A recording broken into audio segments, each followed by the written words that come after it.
I think, my devotion to photography comes from a real passion for creating imagery and for, creating a document of our time.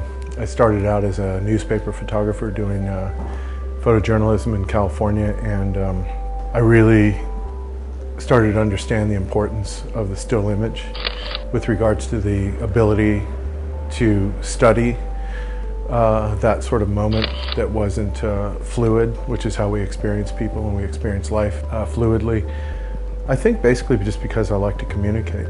I had an interest in World War II since I was a kid, and it was very common when I was a kid to encounter World War II veterans, and I started to really have an appreciation for the sacrifice that they made and the devotion that they made and the sort of conviction.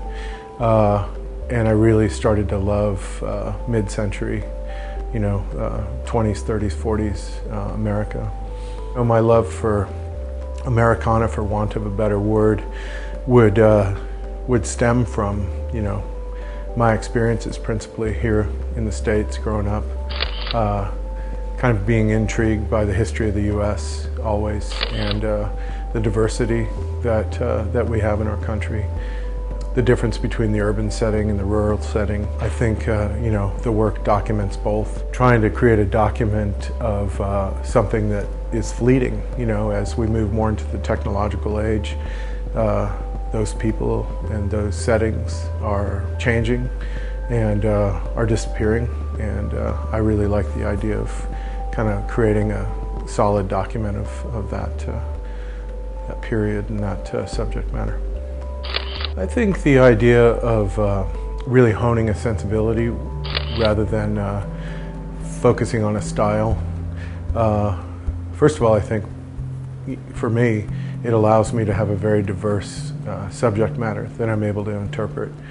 Oftentimes, stylistic approaches tend to be more along the lines of a technical pursuit, and they depend on certain circumstances in order to exist. Perhaps film, camera, lighting, setting. I think when I decided that at one point I decided I wanted to focus on portraiture principally. Early on, it started to feel really limited to me and limiting.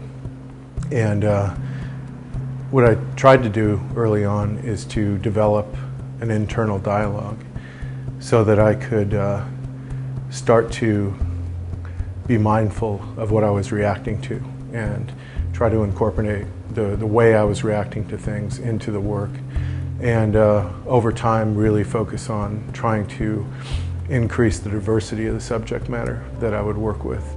People aren't going to remember the things you do, they're going to remember how you made people feel. And I've always tried to really adhere to that and try to be, kind and gracious and appreciative. I think if I stopped taking pictures right now, it would take me the rest of my life to put together and put the images that I've already made out there.